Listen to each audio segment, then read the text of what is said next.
Oh, that was interesting. Touched it. Oh no. I'm going to trip over this. I'm announcing now that I'm going to trip over this. So I'm going to wander around too. That's going to make things interesting. So yeah.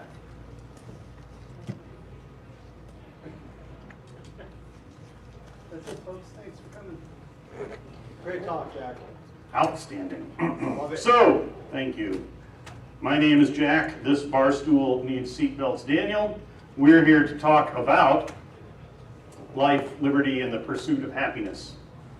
For the English majors, that's the medial S, or long S. That's just me being silly. But what are we talking about? So we're going to talk about classic drinks, bitters, a little bit of Road Warrior survival tips. And I know I have a reputation for not always being the happiest, shiniest individual in the world. No. But it turns out that even I believe it's okay for you to be happy at times. Just don't get carried away. We don't need any more shiny, happy people. But we can have a little bit of fun occasionally, like when we Hacker Summer Camp this week. And sometimes it's just to minimize the suffering. And about that, I am not an expert. I am an amateur who enjoys what I do in many ways. Another one that has to be here is the disclaimer. I am not naive about alcohol. I drink too much. I don't drink so much that it creates problems for me. I can quit for a month at a time if I want to give my poor liver a break, and I do. I do not drink to excess at home. One of our challenges in past research on stress and burnout has been alcohol. And so indulge me in a moment of talking about that project. One of the problems we have is we come here and drink ourselves silly. I go to Frankie's Tiki Room, which we'll talk a little bit more about soon. And that's cool. The thing is, we don't know who in our community, unless we're really close to them physically and socially, gets falling down drunk when they're home, the other 51 weeks of the year. So don't take this too lightly, but let's have some fun. And alcohol is one of those. And in moderation, it's cool. Binge drinking is a bad idea. However, it's Hacker Summer Camp, so we're going to do it anyway. So we'll talk about a little survival tips too. So let's start with something even more basic though, because here's what we're actually here to talk about. All right, not quite. We need to narrow our focus. We're here to... The tongue. This is what we're here to talk about. The tongue. The tongue is an amazing organ. You perverts. I saw the smirk. The tongue is an amazing organ. Human flavor sensing is just stunningly complex. And, depending on your age, so I guess that's me as the token old guy. I won't point to anybody else who might. You might have been told that there are 5 senses that we taste, 5 tastes that we can sense. And depending on your age, you were told sweet, sour, salt, and bitter. And then the last one, when I was young and the dinosaurs roamed the earth, it was called savory. Now we've borrowed the word umami from the Japanese for that savory thing. And that's why MSG is in foods, because that actually lights that savory thing up and accelerates it. You see tongue maps. You may have done this in school where they put different flavors on different parts of your tongue. If you look at a couple of them, you find that they're not all the same because somebody did an experiment. They got it. Well, it turns out we're all different, right? Anybody taste saccharin and get that nasty aftertaste or stevia? That's hereditary and it's different. So take it with a grain of salt. But there are different things that happen. Different parts of your tongue are a little different. But the idea is they're different pieces of a flavor profile. And what we're talking about is gaining a balance of flavor. And where do you go with that? Well, let's talk about how can a lot of people that aren't into cocktails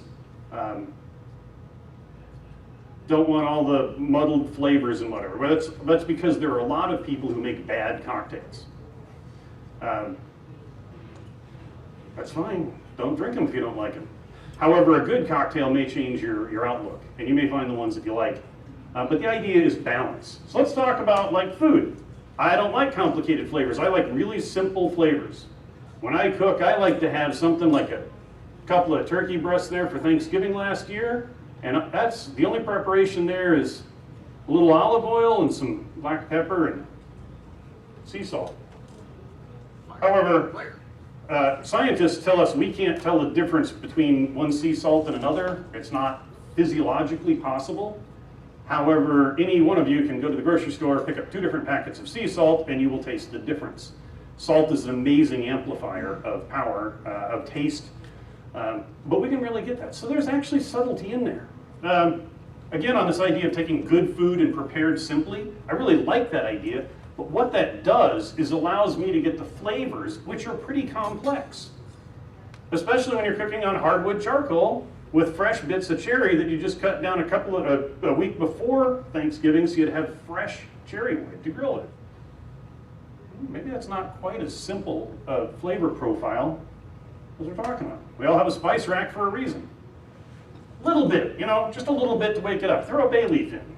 Well, we're adding those flavor compounds. Kind of build up. I have some standards that I work with. I use cumin a lot. I was born and raised in Texas. I use cumin a lot. I use mild chili powders a lot. It's a good, good blend is great. My wife doesn't really like hot food. I love hot food. I have issues with it. No details are needed, but a mix of like some garlic salt or garlic powder. There you go. And just so hamburgers need some cumin and chili powder into that, and a little garlic salt maybe, or sea salt if you don't like the garlic thing, and you throw some dried good, not the cheapo, dried onion flakes in. That sucks up the magic juices, also known as fat, and then it sticks in there. Now we've got some extra flavor layers, but it's just a hamburger. What happens if we get into insanely complex flavors? They don't all, oh, sorry. That's a mole. I'm talking about mole. Now this picture wouldn't tell you that, but I chose this because this is probably the best mole I have ever had. And that's not what they're known for. They're known for their soups.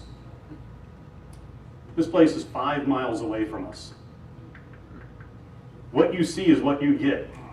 If you do not speak Spanish, you'll probably wait for the most fluent English speaker to come to the counter. It is real Mexico City, DF cuisine. Inexpensive, good stuff. They're over, if you head out Paradise to Eastern, hang a left. When you get to Sahara, they're in a little strip plaza, as you can see there. But mole is an amazing thing. Mole is one of those things that, how can you put chili and cinnamon and cocoa and just layers and layers and layers of flavor? When you do it right, it's amazing. But it's kind of hard. So does that apply to alcohol? Does that apply to this? Well, for millennia, people have brewed or fermented, distilled a variety of beverages, and they haven't all turned out well. And so frequently, for example, in Germany, they do something I do in my backyard every year because of my wife's herb garden. Take the wine that's kind of fresh and a little young and a little got a little attitude and maybe isn't the best stuff, and it's probably low enough in alcohol you're not going to keep it for a few years. And you grab some fresh sweet woodruff and maybe some fruit if you've got some, throw it in there, and now we've added a flavor profile to a wine that was, and now it becomes great. I'm not talking about making sangria. I'm taking a fresh herb and just adding a little extra layer in there that balances. So the woodruff has a sweet edge, but it's also woody and got a little bit of zing to it, and so the strawberry offsets that. So it turns out that that applies to more things. So we're going to talk about bitters. Bitters, as most people know, start out as an herbal medicine. Snake oils. Some of them actually did you some good. One of the things that they did, a couple of things we'll talk about. They made some promises that weren't necessarily great. Bitters, we'll discuss why you wouldn't really take bitters for your liver. Now, one of the things about those, the ones that stuck around are the digestives class of bitters, sometimes used as flavoring agents, but they're really something that you take. And there is one that's readily available now. It's called Underberg. It is a punch in your mouth. It has an anise or licorice flavor that will really, really wind you up. And then After you recover from the shock, it kind of goes away, and the next thing you know, maybe you'll be able to go out with your buddies after all. You know, that overly large meal, that Vegas meal that you've had, that's actually something that happens. It is an experience. It's a pretty interesting experience if you've never tried it before. Because this week is Hacker Summer Camp, if anybody ate a little too much for lunch, you're welcome to come up and try one if you're brave enough, or if you see me around, I'll keep them in my pocket. I do have a request: if you grab one from me, please do give me the bottle back with the cap, because if you save the caps, they give you cool stuff. They have like the drunkard's belt, as I call it, which is a leather belt with bandolier type belt for the bottle. For putting the bottles in. And it's a little one. You take it all in one shot. You could use it as flavoring agent. You would regret it.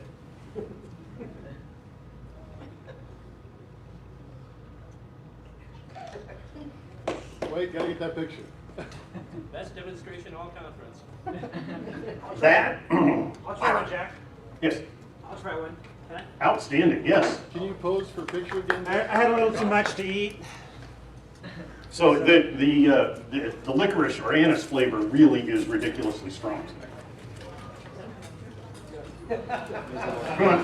Uh-oh. Don't be shy. I got about 25 here, so. Oh, that's a good business, man. But like, only if you have an addition. Step right up. Step right up and get your Jack Daniels Purity. Burger. So let's see how many we can. Thanks, sir. Yeah, excellent. You know, yes, absolutely. So maybe I should have gotten the 60-pack. Who would have thought that people 2 days into a week in Vegas would have already been in need of a digestive? It is.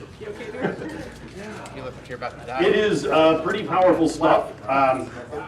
It actually does. It actually you recover pretty quickly. I think the worst thing about them is the bottleneck is so small. You just have to suffer, and I think that's intentional because Underberg, that sounds German, and they like people to suffer. You're not living if you're not suffering through the fun.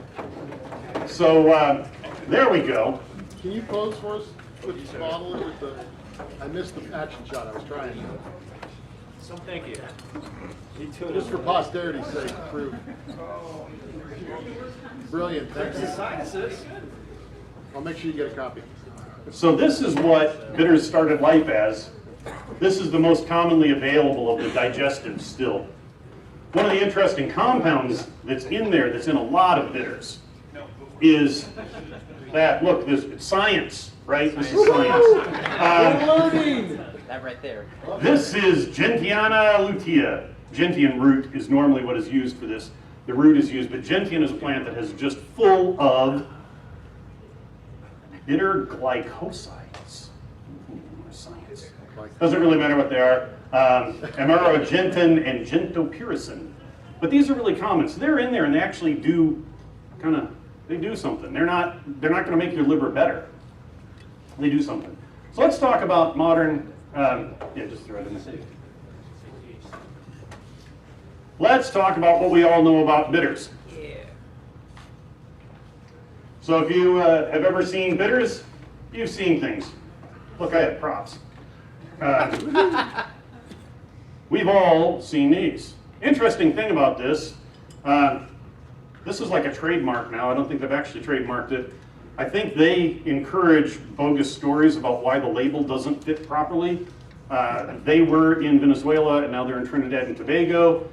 My guess is they're just on island time, and somebody ordered bottles, somebody ordered labels. They didn't talk to each other, and it became. But it works. And they made a big order of both, and it sort of became the trademark thing, identifiable.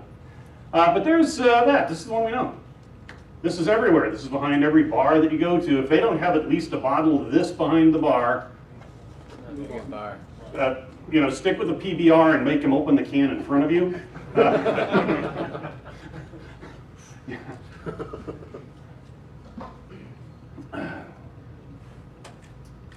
something worth noting about this is that bitters are non-alcoholic.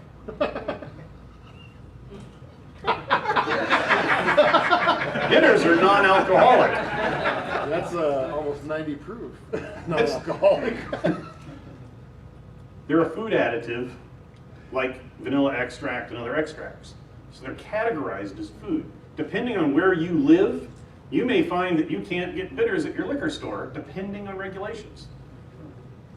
I think it's the Bitter Inn that just split their business up. They had liquors as well as bitters, and they split the company into two because they had a continuous battle of people that they sold to food distributors, liquor stores, and not always the same.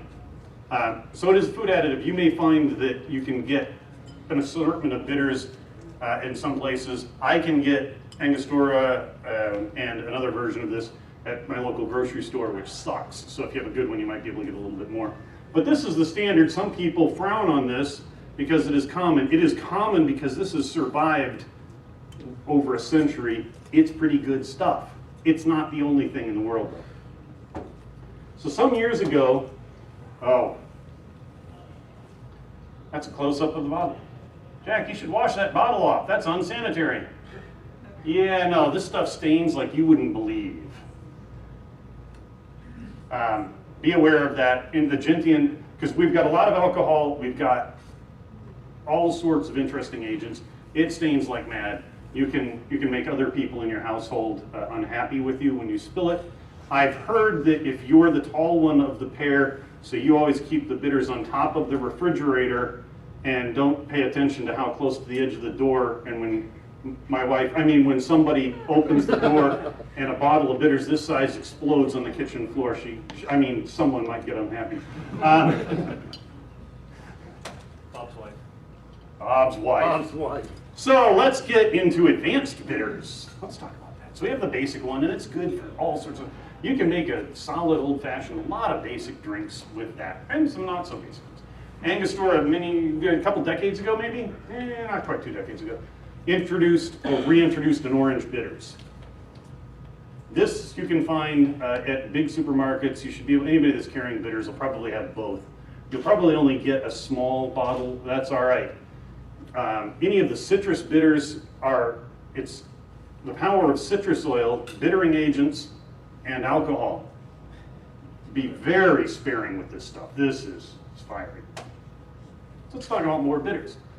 The foundation, don't go crazy. You don't have to be an idiot and go on Amazon and spend a lot of money, but if you were going to, you'd maybe go to the grocery store and get yourself some orange bitters. And maybe you're from the South, maybe you're from New Orleans, maybe you've been to New Orleans and you're fond of Sazeracs. Not to be confused with Sazerac rye or Sazerac. That is an ingredient of the national drink of New Orleans. Peychaud's bitters, bright pink. It's milder bitters than Angostura, and it's what gives the Sazerac that bright pink color. And it's got a different flavor. It's a very different animal, a little milder, a little sweeter, but it is only 70 proof, but non-alcoholic, right? It's only 70 proof. Then what happens? I don't know, you get crazy. So maybe you make your own. We'll talk about that in a minute. But if perhaps you're looking for an excuse to expand your bitters collection, and you know that Hacker Summer Camp's coming up and you're not going to have time to make enough to share, you might go on Amazon and order the 12-pack from Fee Brothers. You'll note these haven't been opened. I'm here till Tuesday night next week. You're ready. We're friends. They're liquor stores. Just saying. So there's some weird stuff in here. Rhubarb bitters. Let's go through them. Peach bitters. You know what? Maybe we're not talking just hard liquor. Peach bitters. That could wake up a sangria that wasn't quite doing it for you. What else we got? Orange bitters. They're orange bitters, West Indian orange. It's a little edgier, I think. Celery bitters. Wow, celery bitters. Just a dash of that and a Bloody Mary might wake that up, huh? Mint bitters. Mint bitters, there's another scary one, mint. Mint and alcohol. Forget mace, that stuff will knock you over. Cranberry bitters, you know, so you can, so what do you do with cranberries? Your Cape Codder, you know, you put a little zing in them. So anyway, there are a bunch of different things that are readily available. Let's talk about weird stuff. Aztec chocolate bitters. That's kind of interesting. What would you? That's something you could only stand up against a decent tequila. They have one specifically for old fashions. Grapefruit, yeah, but I mean these are just right on cherry. I'm trying to remember what the last one was. Black walnut. There's an interesting one.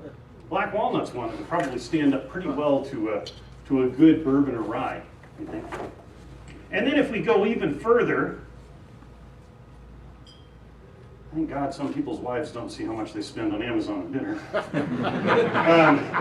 As if that chocolate wasn't enough, we're back to my friend Mole.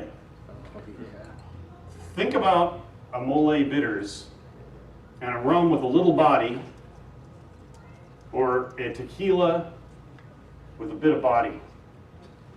That's some crazy stuff. If anyone's interested, after this, I do have to run to the mentorship track. But you know, maybe tomorrow we'll sit around with glasses of water, put a little drop or two in. If you want to taste, we can play. So that one, so they're readily available. You can buy them. What? Is that always true? No, there's a bitters explosion going on. Right now. In your mouth? Yes, actually, as those of you who tried the Underberg know, it's not quite gone yet. And I'm washing it down with something brown and strong. So making bitters, let's talk about this. I have some bitters that I would like to share with you. However, after 2 attempts at getting the Angelica root shipped to me, where it seems to get intercepted because there's probably a really stupid drug-sniffing dog at a postal facility near the place I order my bitter supplies, because 2 shipments now have been lost. I don't have any to share. But making bitters can be pretty simple or extremely complex. At its simplest, you take a handful of herbs, spices, and sweeteners, because yes, there actually is sugar in that, you just don't know it under the alcohol. And you put them in an alcohol. You know, and it's one of those where don't use the rot gut vodka, don't use rot gut gin or whatever you're using, but don't go crazy. I mean, you know, if it has words like 18 or 23 year on the bottle, I wouldn't be making bitters out of it. If the label is white and has the word booze on it, you've probably gone too far the other end. Somewhere in between, you know. But basically, you're making an herbal infusion, but you're using an alcohol. You're adding a sweetener, and some of them are very simple, some of them are very complicated. There are a lot of flavoring agents you can make simply. If you want something that will really clear the sinuses, and you have mint growing out of control in your yard, jam mint into a small bottle and top it off with vodka. And as I said, it doesn't take much of that to wake up iced tea. I mean, it's not enough. You'll never put enough of that in to get a buzz out of, but your iced tea will clear your sinuses and wake you right up. I mean, that's as simple as it gets. There are books on making liqueurs where you basically make a simple syrup, and you'll need a simple syrup for making most bitters. Simple syrup is just equal parts sugar and water. Making the microwave really easy. Yeah. Some people, like Brad Thomas Parsons, who is sort of the guru of this these days, recommend a stronger syrup where you do 2 parts sugar and 1 part water. The sugars you use may make a difference depending on how powerful your bitters are, or they may not. One thing that does make a difference is if you boil the crap out of it, you will get a burnt taste. If you're boiling the crap out of something that's going to be just ridiculously strong, fine, because nobody's going to know. If you're trying to go for a little more subtle flavor, no. So we'll talk about this again in a minute, but there's a gentleman named Mike Richardson. Mike is bartender at Frankie's Tiki Room. So speaking of drinking too much, there are 3 bartenders at Frankie's Tiki Room, which is over by UMC University Medical Center on West Charleston. There are 3 bartenders at a bar here in Las Vegas who greet me by name. I live 3,000 miles from here. By the way, I may spend some time in Las Vegas. I went to my barber to get a haircut, my barber here on Spring Mountain Road. I went in to rent a tux, and my buddy over at Jerry's Tux said, hey, we got this killer sale on these tuxes. So I bought one. And then we went to Yayo Taco, and, you know, so I kind of know the city.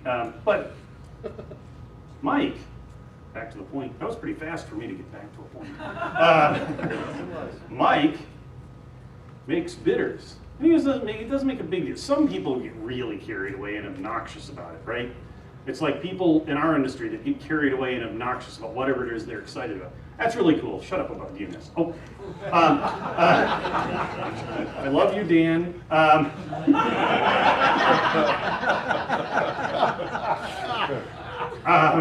No, really, I do. But you know what I mean. Some people get a little obsessed. It's all right to get obsessed. But he's not obsessed. He's like, yeah, you know, I tend to blend my bitters.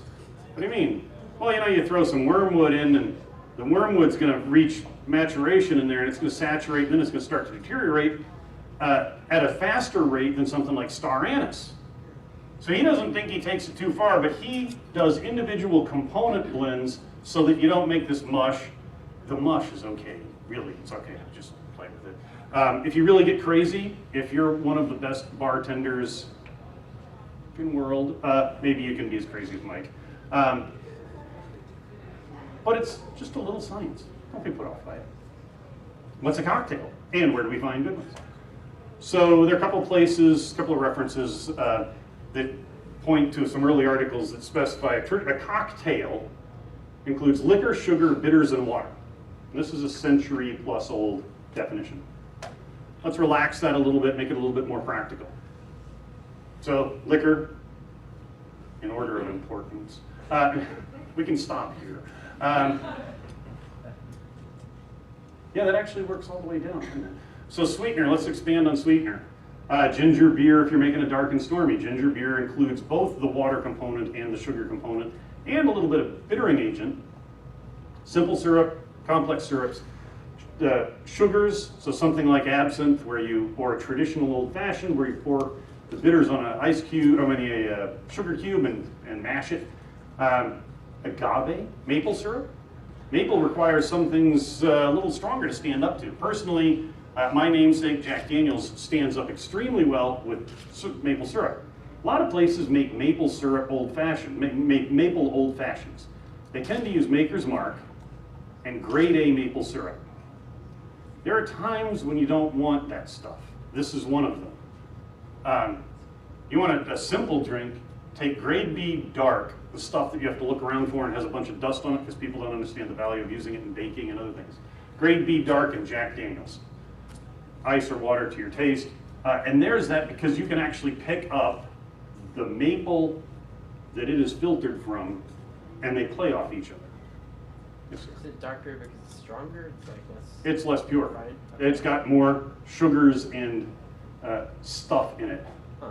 Has more flavor. It's got a more, I don't want to say burnt, but it's got a deeper taste. Okay. It's not something that most people would like on pancakes. Yes, sir. Make a honey-based syrup. Yeah, absolutely. Absolutely. Whatever you like. So I mean the honey base. So Jack Daniels started, there are a couple other honey bourbon or honey whiskeys out there now. Fruit juices, mixes, bitters are bittering agents. Citrus is great for bringing zing to things. Some other herbs are.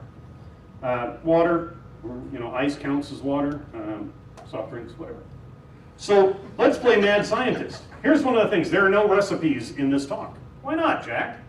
Well, because actually it turns out there may be a sequel to this talk where we talk about some recipes, but this talk is about an introduction to it. And I don't want to put any specific recipes down because here's the deal. When you go home, you're not going to have cranberry bitters and 3 kinds of gin and liquor, sweetener, bitters. Think about whether or not they might work together. Experiment. If it takes you 2 or 3 or 7 tries to get it right, it's okay, as long as you're not driving. Yeah, exactly, Mike. Play with it. That's fun. That applies to making bitters too. It's okay to screw up. If it tastes really nasty, don't drink it. But think about it first. You might find some interesting things that you can do. I got to talk about this for a minute. Non-alcoholic. Oh my God. So this is non-alcoholic within the, it's only 90 proof, but non-alcoholic drinks. Traditionally, bitters and soda is a really common one.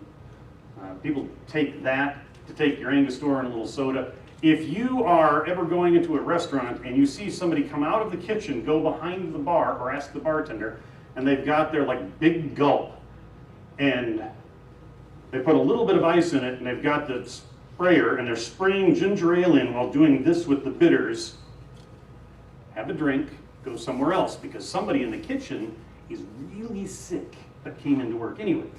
Probably puking ill. Do you want to eat there? But if it happens to be you, bitters and ginger ale is fantastic. That sugar helps if it's not too sweet. Maybe add some water to it. Ginger beer works better, actually. Yeah, Because it has more ginger in it, which is naturally... right. The ginger does, unless you've ever gone antioxidant. sailing and tried to use ginger to calm your stomach and Well, fishes for years. Designated driver drinks, juices and soft drinks, plus bitters makes it less of a pathetic drink, if you really want to. If you want to feel like you're drinking but you aren't, I love, because I did this on a dare and it turned out to be phenomenal, sriracha to taste. Ginger ale and bitters plus sriracha. Ginger beer might work well. Who serves these magical elixirs? Almost everyone. If it has words like juke joint on the front, they might make a decent old fashioned, but probably not. If, however, their signature drink is called ass juice and they serve it in a toilet, such as Double Down right down the road, a mile away, fantastic punk bar, I'm not sure I'd give them a lot, although they do a bacon martini that'll make you regret liking bacon. Hotel bars generally suck, but not always. Every now and then you find an old school one. The Dunhill in Charlotte's got a bar about the size of that table, and it's worth lining up to get to, let me tell you. So who does it well? We're in Las Vegas. This is a place called Herbs and Rye. It's a squat block building way the hell out on Sahara. It doesn't look like much. Prohibition themed, you know, red velvet everywhere, gangster movies on the TV all the time. It's a steakhouse. Cheapest steak 2 years ago was a $48 petite filet. If you go during the week, during happy hour, they have half-price steaks, but they don't discount their drinks. Their drinks are classic cocktails through the years, broken out by the decade that the drink became popular. It is not inexpensive, even though it is way off the strip.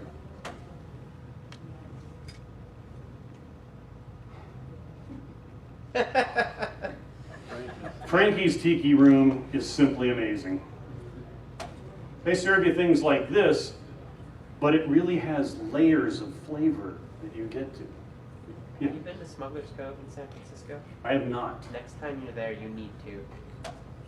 So you go there and you find something that's promising and you order a drink off the menu, because first of all, order drinks like you know what you're doing. If you have a specific beer, if you ask for the beer list, don't say what do you got.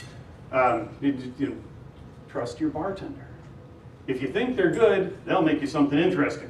Oh, detour, this is gonna be quick because we're running out of time, but let's talk about ice for a minute. This is often your best friend in the hotel. And you know why that is? Because the hotel is fed municipal water, which sucks. But there's this thing over there on the side. If it's a decent hotel, what the hell is it? Oh my God, that's a multi-stage filtration system. The water that you get out of there, if this is maintained, actually gives you good cold water. If they're poorly maintained, they're full of mold and they'll make you really regret doing it. However, it may not be any worse than the municipal water. That ice, if you have in your room, when it melts, this is amazing science, when ice melts, it turns into water. You can drink that. Witchcraft. So if, What if I Prove it. boiling? yeah, so actually we're gonna talk about that during next. Ice your sports drink. So I'm a big fan of Gatorade as a preventative. We'll get to that in a minute. Ice everything to cut down the amount of sugar you're sucking in, unless you're trying to, you know, get even worse. Even the nasty coffee tastes better if you take that melted water, if it looks safe. Speaking of boiling, this is getting really off on a detour.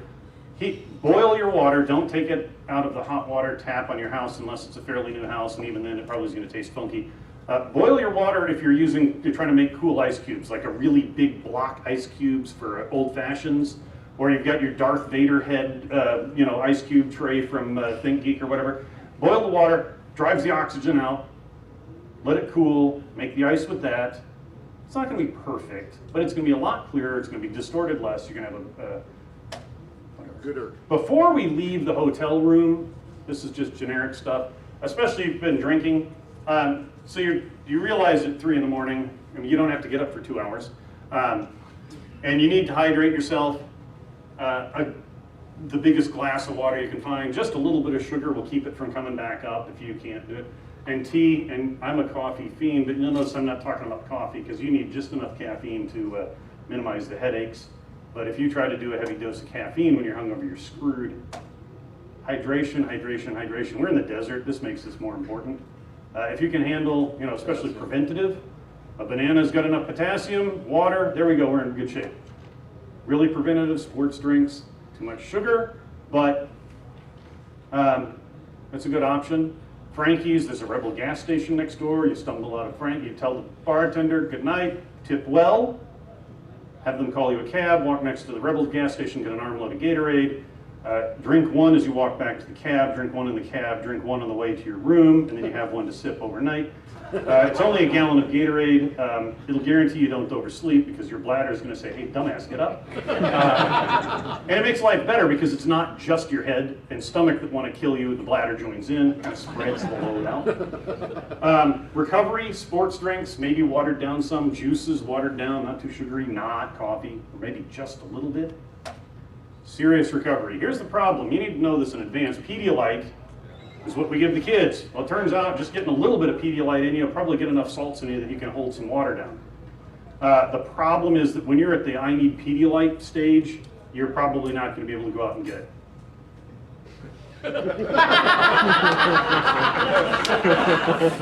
Tomorrow morning, when you guys are in trouble, I will be prepared to make Pedialyte mimosas for you. Pineapple Pedialyte mimosas.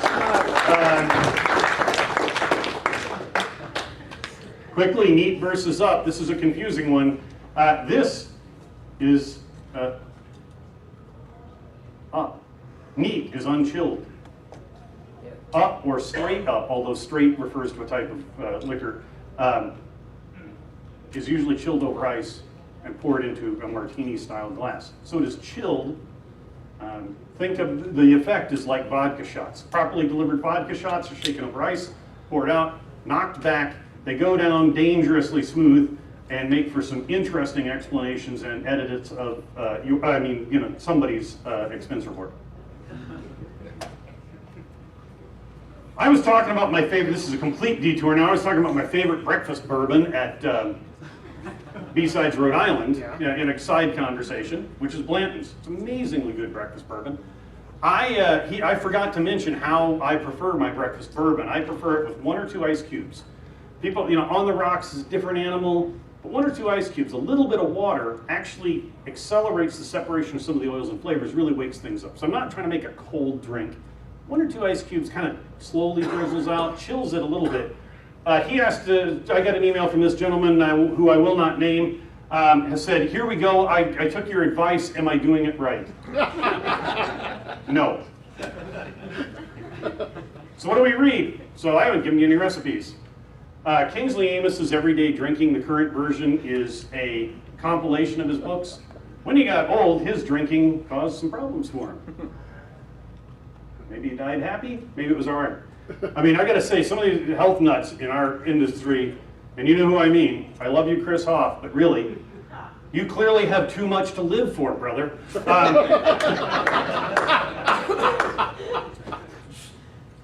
That's a good book. One of the greatest tips here is, if you're having a party, quantity over quality. Now, if you're doing a bourbon tasting or a single malt tasting, you go there. But if you're just having a party, get the mid-level stuff and don't run out, right? You'll find plenty of amusing ones. Tequila Mockingbird, that's English majors who don't loathe puns, which is both of them. I expect you'll find this under the counter at Starbucks as they're working on the Great American Novel. But anyway, there are all sorts of things. The book in the middle is highly recommended. The most recommended book here is not here. Some dumbass forgot to throw it in his backpack. The Bitters book, though, is Brad Thomas Parsons. He has really documented this explosion, re-explosion in bitters. It's actually 2 pamphlets and a small book. One pamphlet is the history of bitters and cocktails. The second pamphlet is how to make your own bitters, with recipes, guides, and tips and tricks. And then the smallish book is a bunch of notes and classic recipes. Great book. Frankie's Tiki Room. Have I mentioned I like that place? They have a book out now, 77 of their drinks. You will not think about tiki drinks the same way when you see how much effort goes into the drinks that they make at Frankie's. It's phenomenal. I've only been there the past 3 nights, but then again, I've only been in Vegas 3 nights. With that, we are out of time. Shameless self-promotion. Some of you know that I occasionally get pissed about something and rant on my blog about information security. I'm on Paul.com podcast, where we occasionally always drink a lot. Then I am sober for the work podcast on Twitter. But this is the one that gets updated even less frequently than my other one. However, when I find interesting places, I often write about them there. And so you will find commentary about Frankie's. There's a commentary, since we have half a second left or something, right? Place called Firefly, a tapas bar down the street. The tapas sangria, phenomenal place. 300 people got sick from food poisoning a couple of months ago. They shut down, they inspected it, they got all sorts of violations. They moved 2 doors down, invited the health inspector to basically camp out and beat them with a stick if they did anything he didn't like. I've yet to go. Yeah. Half price pitches of sangria. The reviews are really solid. The past couple of years, they've been a staple of mine. So I haven't updated that, but that's one that's on the blog in Vegas. Herbs and Rye, Frankie's Tiki, great places to get classic drinks, and not what you might think of as classic drinks.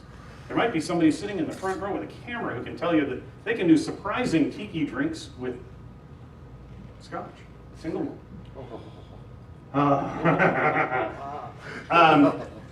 And with that, ladies and gentlemen, I'm going to run down to the new speaker track, and I'll be around, and I'll probably leave that bag somewhere. And so if tomorrow people want to take a little splash of water and try some of these, go for it. Or if you walked up with a glass that maybe had something in it, we could. Thank you.